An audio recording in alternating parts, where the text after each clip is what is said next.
Apa itu perkara yang sering dilupakan manusia ketika bersyukur kepada Allah? Para ulama lalu kemudian menyampaikan kepada kita, ada 3 perkara.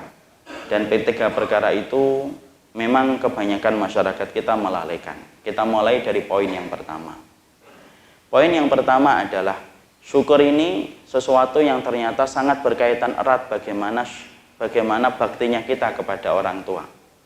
Karena ternyata perkara yang sering kita lalaikan di dalam kita bersyukur kepada Allah, yaitu adalah bagaimana kita bersyukur terlebih dahulu kepada orang tua kita. Banyak orang yang menganggap syukur itu satu tebing, kemudian berbakti kepada Allah itu di tebing yang lainnya. Salah. Sesungguhnya syukur dan kemudian berbakti kepada Allah itu keterikatan yang tidak terpisahkan.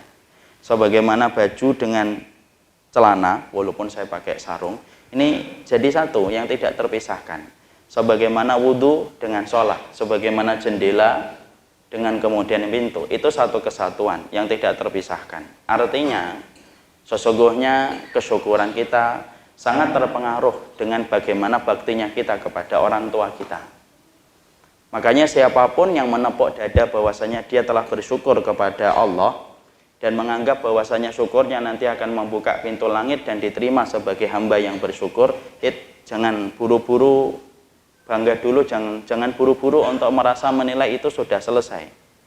Kalau kamu dan saya mengatakan kita bersyukur kepada Allah, tapi ibu dan bapak kita meneteskan air mata, kemudian bersedih dengan ulah yang kita lakukan ketika kita melukai hatinya, wallahi Allah itu menutup pintu langit dan Allah tidak akan pernah menerima syukurnya manusia sampai kemudian dia melapangkan hati dan melegakan hati bapak dan ibunya dulu. Mana dalilnya Ustaz? Omongan tanpa dalil kan tidak bisa dijadikan hujah dan hanya menjadi dongeng. Kita akan ambilkan dalil supaya menjadikan kalimat ini berkah ketika ada dalilnya. Dalilnya sebagaimana yang disampaikan Ibnu Abbas radhiyallahu anhu, dinukil dalam kitabnya Imam Ad-Dahabi dalam kitab Al-Kabair. Dalam penjelasan Ibnu Abbas, beliau itu mengatakan, salasu ayatin la tuqbal wahidatum minha illa maqrunatum biqariniha. Imam Ibnu Abbas itu berkata, sesungguhnya ada 3 amalan dari 3 ayat yang Allah tidak akan pernah terima pengamalan 3 ini sampai kemudian kita menyertakan 3 penyertanya. Ya, artinya ini berkaitan erat. Sholatmu nggak akan diterima sampai kamu wudhu. Sebagaimana itu.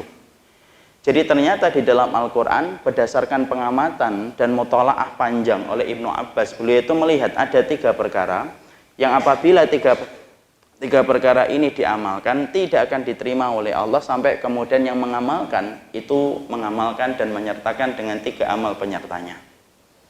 Apa kata beliau? Yang pertama, as-sholah hatta yu'tiyaz zakah.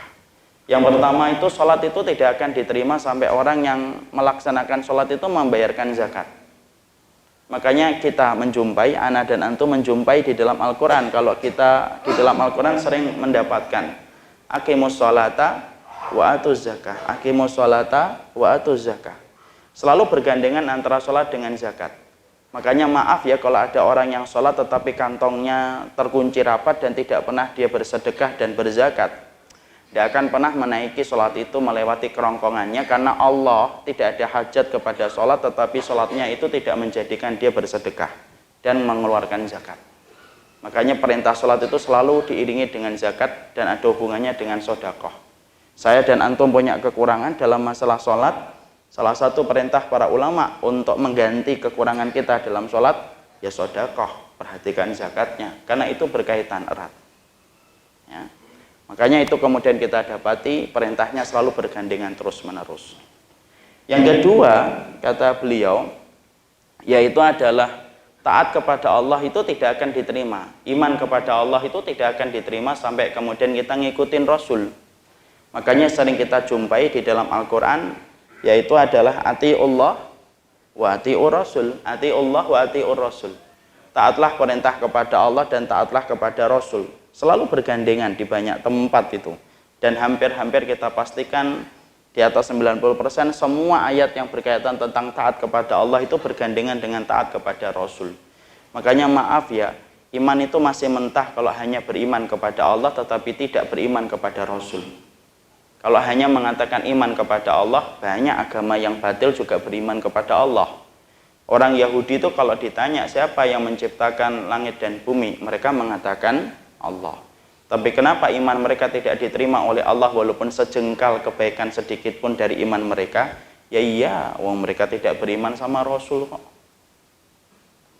Makanya kemudian iman orang Nasoro, kalau ditanya orang Nasoro itu kalau ditanya siapa yang menciptakan langit dan bumi, selalu mengatakan Allah walaupun penyebutan lahjahnya sedikit berbeda. Kalau kita Allah, tapi pada dasarnya itu Allah, yang itu yang dia sebutkan adalah Allah. Tapi kenapa orang Nasoro tidak diterima iman mereka kepada Allah walaupun mereka berbuat kebaikan seumur hidup mereka? Simpel, sederhana, karena mereka tidak mau beriman kepada Rasul. Karena iman kepada Rasul itu yang mematangkan keimanan. Antum beriman sama Allah tetapi tidak mau mengikuti Rasul, berantakan iman kita di hadapan Allah. Itu sebagaimana orang membuat nasi goreng, punya nasinya, punya bawang merah, bawang putih, punya sausnya, punya kecapnya, kurang satu saja, tidak ada kompornya, sudah selesai. Antum pandangin itu kemudian nasi itu, tidak akan pernah jadi matang, akhi. Antum jampi-jampi tidak akan matang juga. Antum baca doa Allahumma aini ala dzikrika, tidak akan matang itu.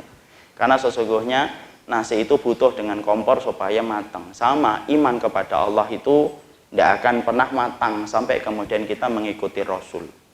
Makanya Allah menguji kita pada surat Ali Imran 31. Qul in kuntum tuhibbunallah fattabi'uni yuhibbukumullah wa yaghfir lakum dzunubakum wallahu ghafurur rahim. Katakanlah wahai Muhammad, kalau mereka itu ngomong bahwasanya mereka itu mencintai aku, fattabi'uni, maka suruh mereka untuk mengikuti kamu, mengikuti aku ini, mengikuti Rasul. Barang siapa yang ngikutin Rasul, yuhibbukumullah, akan dicintai oleh Allah, wa yaghfir lakum dzunubakum, dan diampuni dosanya. Wallahu ghafurur rahim, Allah Maha Pengampun dan Allah Maha Penyayang. Di situ kita menjumpai kenapa sih kita harus mengamalkan sunnah Rasul, Ustaz? Ya iya, itu mempengaruhi iman kita kepada Allah. Kenapa kita harus ngikutin Rasul? Bukan hanya kita berbangga dengan kisah-kisah indah dari akhlaknya Rasul. Karena intinya cinta itu bukan meneladani bukan meneladani kisahnya, tapi mengikuti, itulah cinta. Bukti cinta kita kepada Rasul. Karena sesungguhnya kita paham, iman kita kepada Allah terpengaruh dengan iman kita kepada Rasul. Yang ketiga, kata Imam Ibnu Abbas adalah sesungguhnya syukur kita tidak akan diterima oleh Allah kalau kita tidak kemudian berbakti kepada orang tua. Sebagaimana surat Al-Isra 23, wa qadha rabbuka alla ta'budu illa iya wa bil walidaini ihsana. Makanya selalu perintah ketika berbakti kepada orang tua itu selalu dikaitkan dengan ibadah kepada Allah. Kenapa? Karena sesungguhnya syukur kita mentah, akhi. Syukur kita ini mentah. Sampai kemudian kita mendapati ketika kita bersyukur, kita melampangkan hati orang tua kita, membuat mereka ridho terhadap perbuatan yang kita lakukan, baru syukurmu nanti diterima oleh Allah. Makanya inilah yang menjadikan kita memperhatikan kedudukan kita pada kebaikan agama. Poros kebaikan agama itu ditopang ketika kita senantiasa memperhatikan bagaimana kedudukan kita di hati ibu kita. Dan terutama pula kepada yang kemudian yang paling penting ibu kita, kemudian bapak kita. Karena sesungguhnya itulah cara Allah untuk menerima syukur kita kepadanya. Sebagaimana ketika masuk ke tempat rekreasi ada tiketnya. Tiket syukur kita itu tergantung bagaimana bakti kita kepada orang tua.